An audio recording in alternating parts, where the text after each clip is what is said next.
We do know it will be a surprise and it will be scary, and you've got to avoid this language. These are the most dangerous words in investing. Ready? The most dangerous words in investing are, this time it's different. Do you want a wealthy retirement without worrying about money? Welcome to the Retire in Texas podcast, where you will discover how to enjoy your faith, your family, and your freedom in the state of Texas. And now, here's your host, financial advisor, author, and all-around good Texan, Darryl Lyons. Hey, this is Darryl Lyons, CEO and co-founder of PAX Financial Group, and thank you for listening to Retire in Texas. This information is general in nature only. It's not intended to provide specific investment, tax, or legal advice. Visit paxfinancialgroup.com for more information. Hey, thank you so much for those that put reviews on Apple. Apparently, that's very important. And I never look at the reviews, but I saw some reviews. I was very excited. I saw a 1-star review. So thank you very much for whoever gave me that 1-star review. There's this old saying that says, if you please everyone, that means you're lying somewhere. So the fact that I didn't please someone tells me that I'm not lying. So thank you for the 1-star review. It just validated that I'm doing the right thing.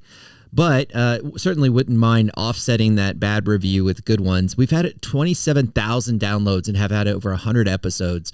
Your encouragement, your listening, your feedback, your suggestions, it all encourages me to continue. So this is something that if you had asked me several years ago something that I was going to do, I would have said no, because it's just not my wheelhouse. But I'm encouraged because I feel like I'm actually giving you something that's been helping you guys a lot. So thank you so much for listening, and be sure to leave a review and then tell others about it, because I really believe this is an important content piece for people to navigate these markets. Now, in 2024, I did something called my top 10 convictions. A conviction is a deeply held belief. It's different than a prediction. And the only reason I say that, it's kind of almost like a weak positioning to be in, to call it a conviction, not a prediction. But I just don't think I have a crystal ball. But I do have convictions on what I think might happen, and then you can take it from there. So let's go in a top 10 format and start with number 10. Number 10, in 2025, I believe that we will have housing hope.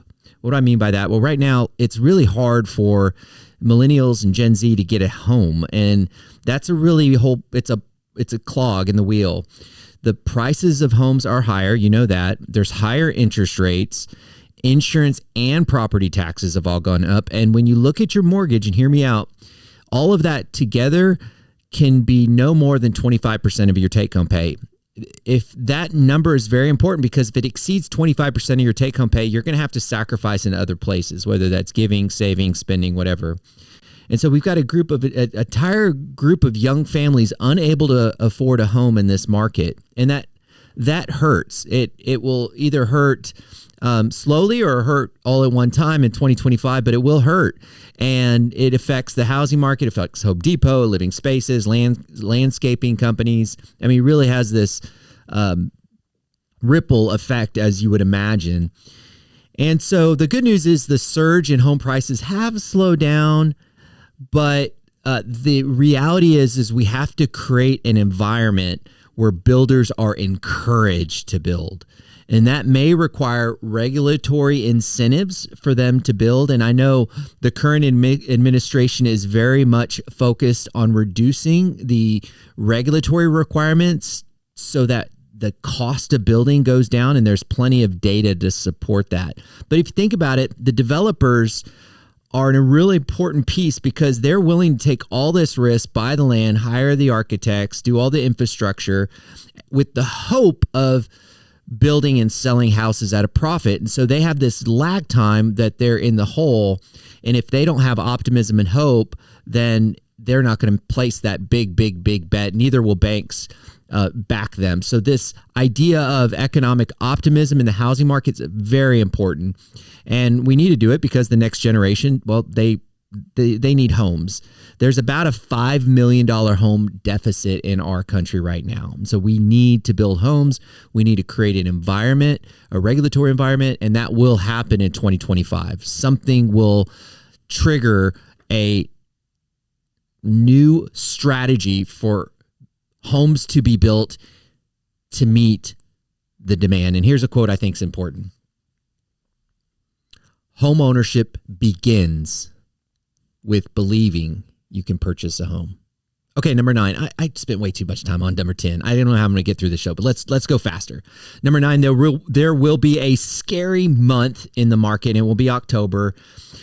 A 10% pullback in the market happens about every 19 months, and last year we barely stubbed our toe. There's going to be something that happens that's going to pull the market back this year, and it has to be scary and it has to be a surprise. Those are the key. It can't be scary and not be a surprise. Like the election, no real surprise. Housing market challenges, no real surprise.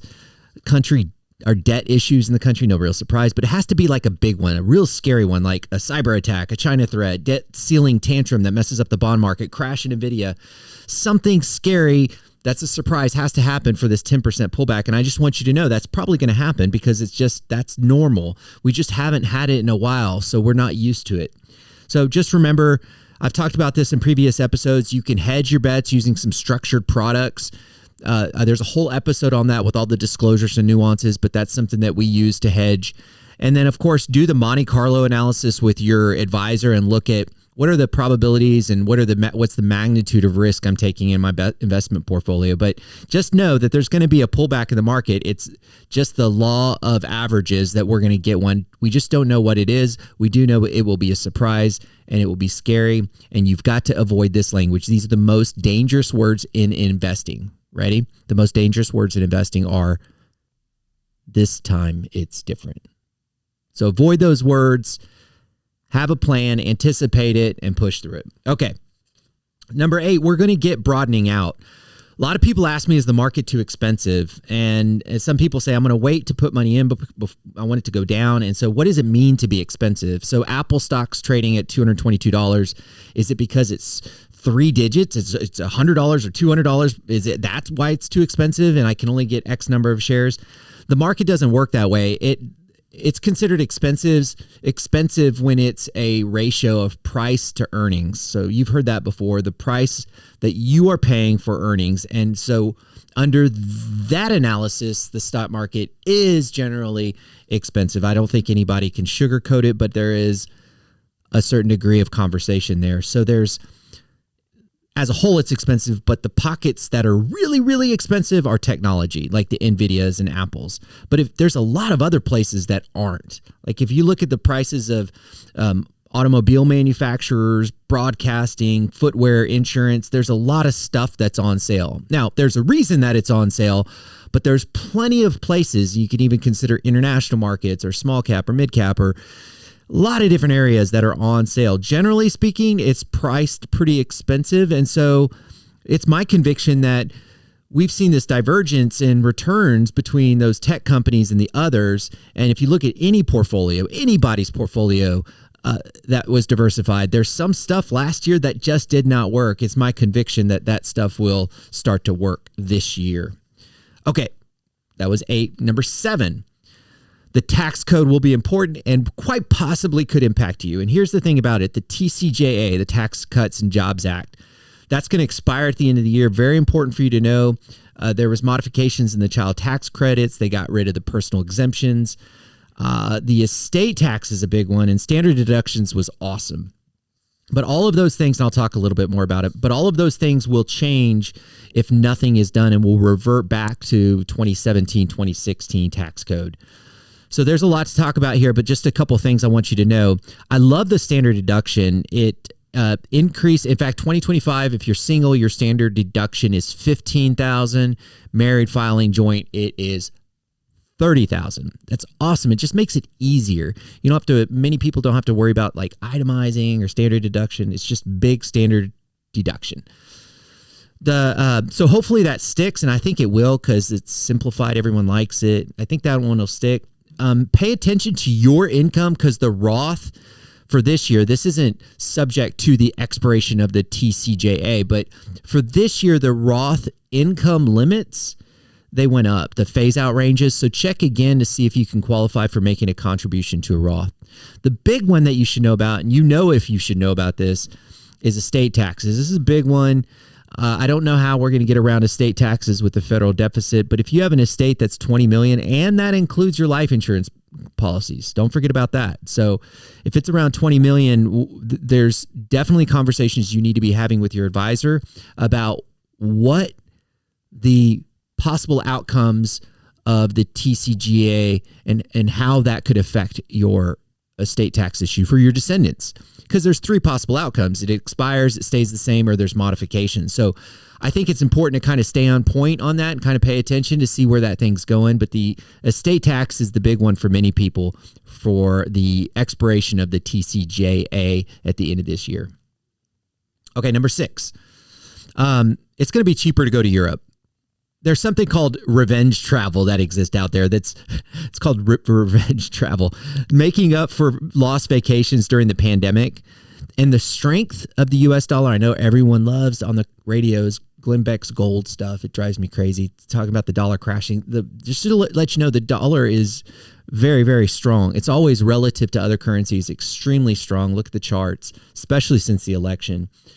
But there's a lot of interest. Expedia did a report and said there's a double-digit percentage growth for air travel to European cities, and part of which is this strength of the U.S. dollar. Now, the strength of the U.S. dollar doesn't necessarily impact airlines. That has other factors to consider, and hotels have been kind of the same. But if you want to buy stuff like luxury goods or splurge on items, dining, boat rentals, all that stuff can be like 30% cheaper overseas. Your dollar can go that much further. One friend I saw saved more than $200 on a pair of Gucci loafers by buying them in Italy versus the United States. So the dollar is strong.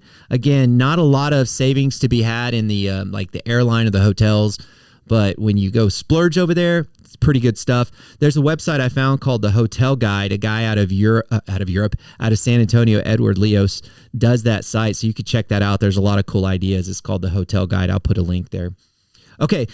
Number 5, convictions for 2025. Regulatory changes will be moving fast. This one's kind of easy because we know it's going to happen with Trump in office.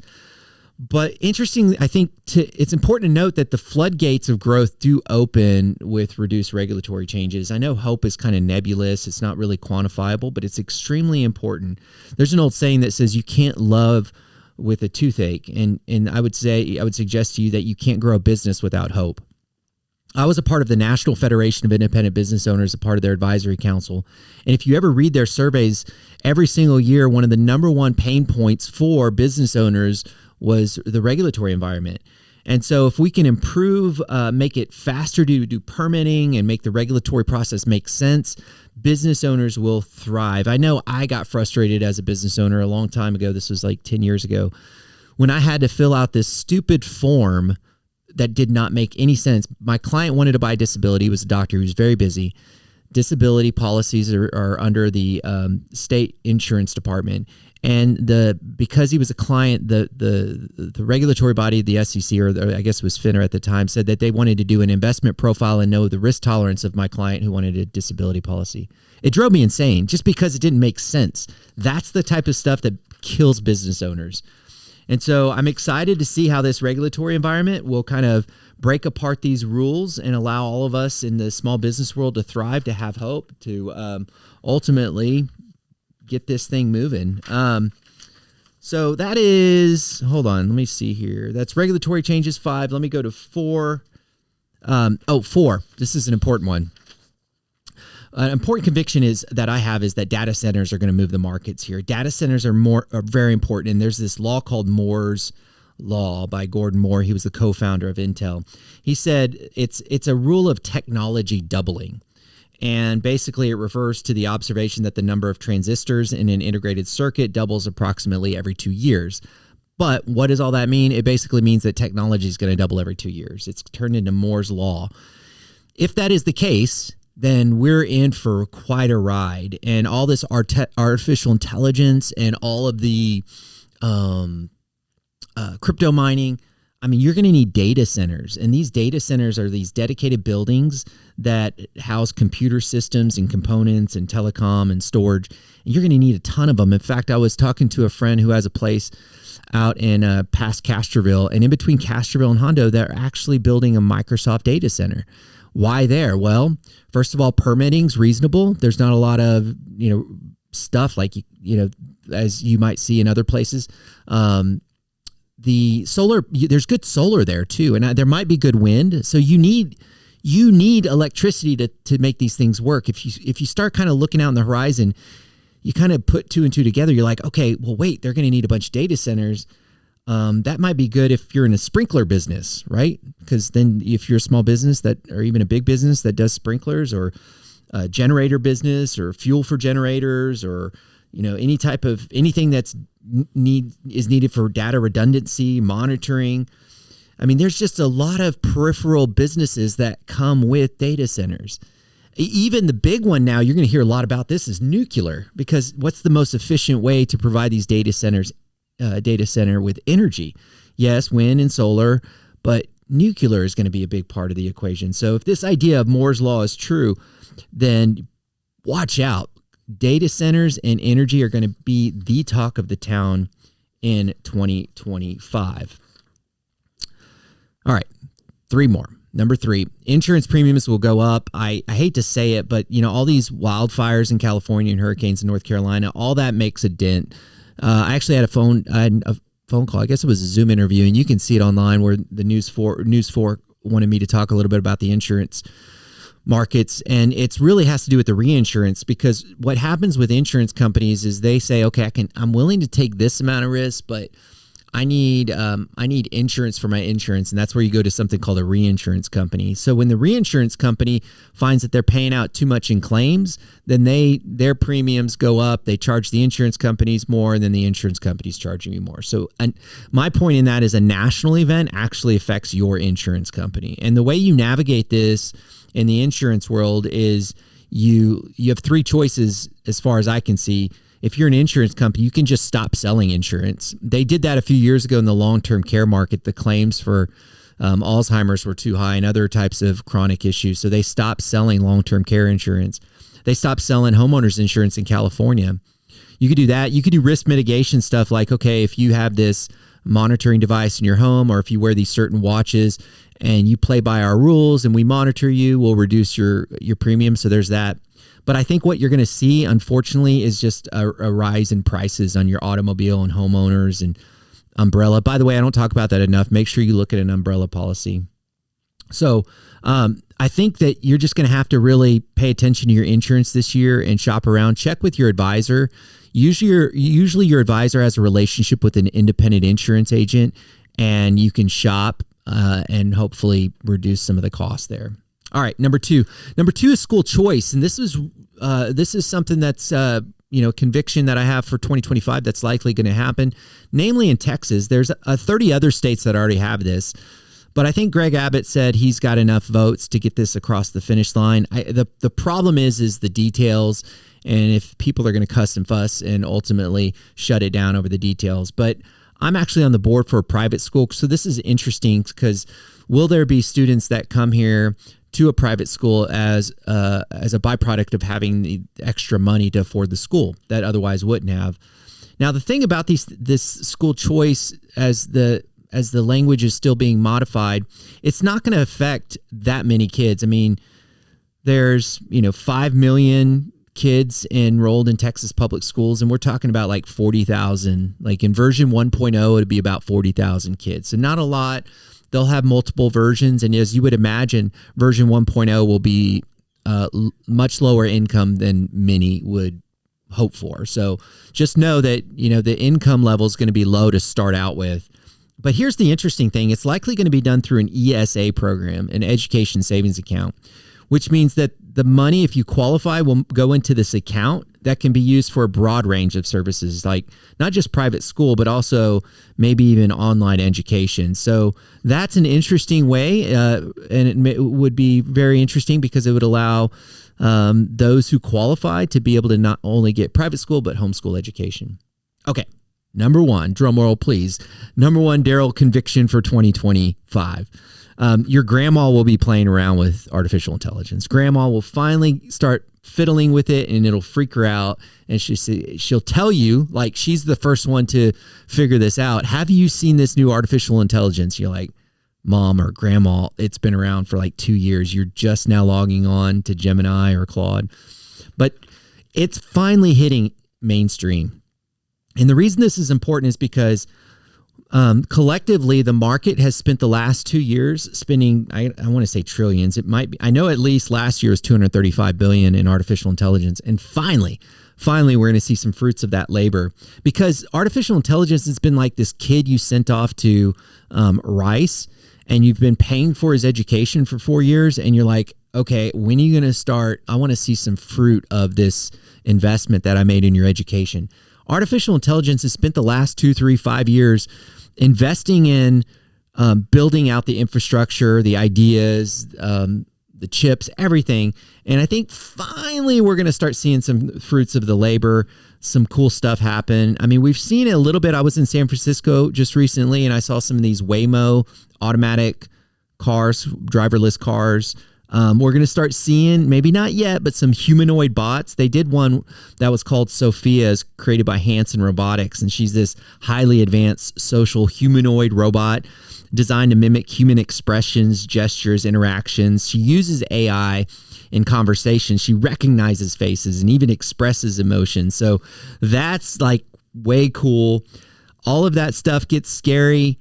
I've got to tell you, though, mostly I'm excited about, especially if you invest in the markets, because not only are these cool things happening, but it's also going to boost productivity by many companies. I mean, there's going to be some fallout, but there's going to be some interesting things happen. There's going to be some companies that are going to have $100 million in revenue with 2 or 3 employees because of the efficiencies of artificial intelligence. So I think about it as opportunity. I know there is some reason to be scared, but change is that fertile ground where both people are scared and people are opportunistic. So you decide which one you want, but it's here to stay, and Grandma's about to start messing around with it. All right, so the top 10 convictions for 2025.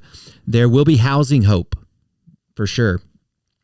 Number 9, we're going to have a scary month. Be prepared mentally. Number 8, the market will broaden out, I believe, to include more than just the Magnificent Seven. Number 7, there will be a lot of tax code conversations, and the main one I want you to think about, if you qualify, is the estate tax, or subject to, I should say. Number 6, you're going to consider at least going to Europe to blow your blow money and hopefully enjoy some luxury items. Number 5, regulatory changes are coming. I'm a fan of seatbelts, so there's a point in which regulation is good, but there's a point where it's nonsense. We've gotten to the nonsense part, and that's going to free up hope for small business owners.